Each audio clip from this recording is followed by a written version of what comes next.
Have you ever noticed what happens when you go into a dark room? You walk in, you perhaps feel a bit a bit scared, a bit disorientated. And then you light a candle, or perhaps a lantern, or perhaps a torch. What happens when you do that? You can see. The darkness moves back, doesn't it? And suddenly things become clear. And if it's really been very dark, that light really grabs your attention, doesn't it? And that's the power of light. It changes everything. Paul, from our reading that Jennifer read from 2 Corinthians, puts it like this. God made his light shine in our hearts to give us the light of the knowledge of God's glory in the face of Christ.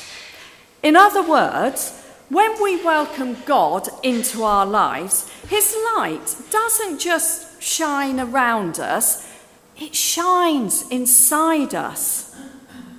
Before we go any further though, let's just take a think about Matthew there in his tax booth. Again, picture that scene, okay? It may help you to close your eyes. Picture the scene. He's sitting there in his tax booth. He's got his ledger out in front of him. He's got piles of money around him, piles of coins. There may even be a Roman soldier standing somewhere nearby to just make sure that people pay up. Now, if you or I were walking past, what would we see? We may see a cheat, someone who worked for the enemy, someone who was really greedy, and actually someone we'd rather avoid. But what did Jesus see? Jesus saw something completely different. He saw a disciple. He saw a gospel writer. He saw a man who would carry the light of Christ out into the world. And in that moment, Jesus spoke 2 words that changed Matthew's life forever. He heard, Jesus said, and Matthew heard, "Follow me." With those words, Jesus shone his light into Matthew's life. It changed Matthew forever. It changed him from the inside out. And that's what God's light does. It changes how we see ourselves, but also how we see others. So, okay, what about us this morning then? Well, Paul says, God's light shines in our hearts too. God's light shines in our hearts too. But what does that mean? When, I don't know, perhaps you're sat at work on a Monday morning, you're out in the market on a Thursday afternoon, you're sat at home on a Wednesday morning. What does that mean to us? Where do we see the opportunities in our everyday lives to shine God's light? Perhaps at school or work or at a social club that you go to, God's light might look like being honest, being kind, being fair. It may mean standing up for someone. At home, it could be being patient when we'd rather snap, forgiving when we'd rather stay angry, and encouraging someone who feels small. Also, out in our community, it may mean noticing the person others overlook. Taking time to really listen to that person who's always on the fringes. And also being generous with our time, being generous with our money. These may seem like little small things, but remember, light doesn't need to be big to make a difference. Even the smallest light, the smallest candlelight, can change a whole dark room. Shining God's light isn't about being perfect. It's about letting Christ's love show through what we do and what we say, so others catch a glimpse of God. So, here's your question for the week ahead. Where are you going to shine God's light this week? Where will you shine God's light this week? So, notices. This afternoon, you've already seen Jesus.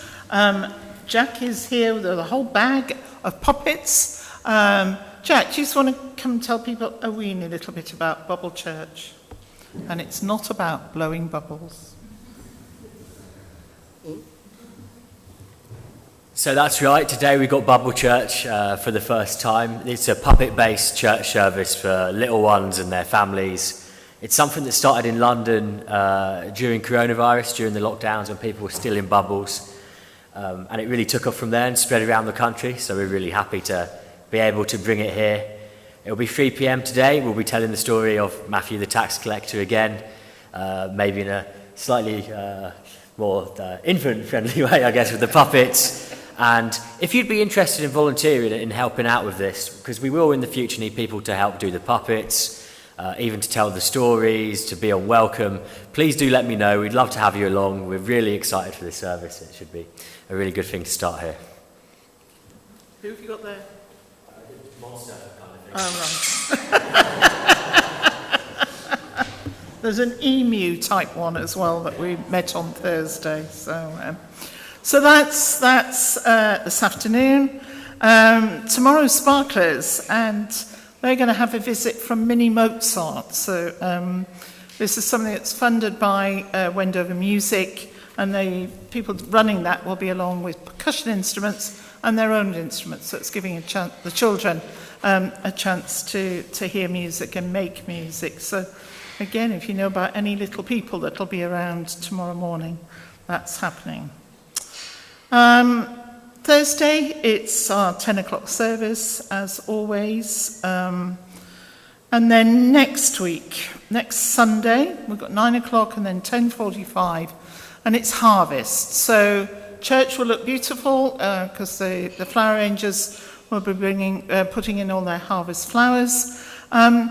We are continuing to collect for Chiltern Food Bank, and can I really encourage you to bring in food for that? I'm scrolling through to the latest list.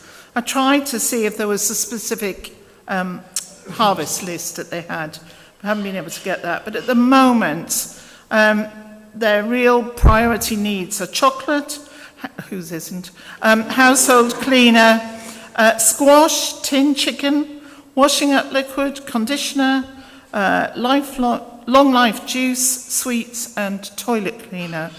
I think the ones to avoid, because when it is harvest time, schools all do collections and things, baked beans. They always end up with far too many tins of baked beans, so avoid those. But really, anything that is, non-perishable, please be bringing in, and we'll get that to the food bank. But we're also doing donations. We always think of a charity to give some money towards. There are envelopes at the back with a gift aid sticker on for you to fill and bring in next week.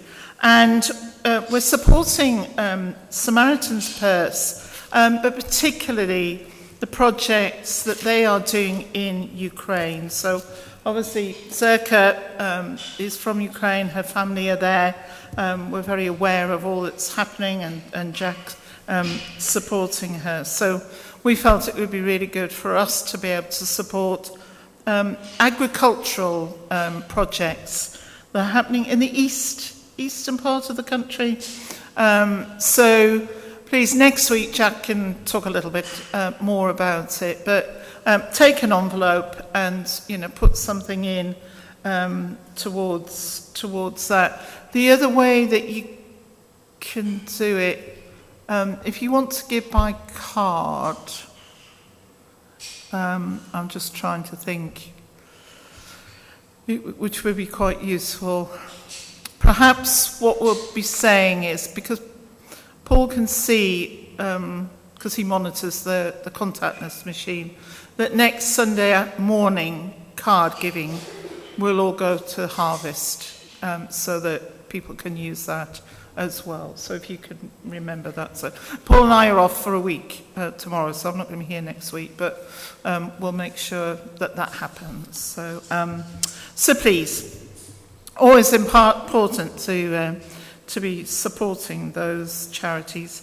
And just as a sort of looking ahead, and partly today is, the churches have designated as a day of praying for the Holy Land and all that is happening there.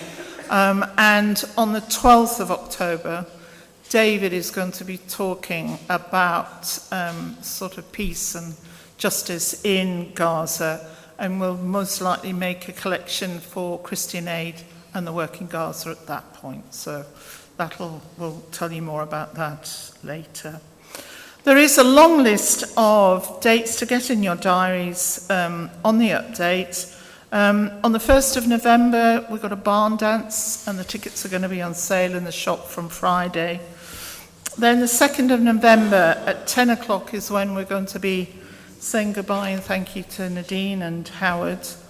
And then at 3 o'clock, it'll be the Thanksgiving and Memorial service that we hold every year. But we'll make sure that the details come out about that fairly soon. And then there's a lot happening through November. There is a walk on the 12th of October, and there isn't, we should have taken the afternoon tea sign down. There's not afternoon teas today, but there is next week.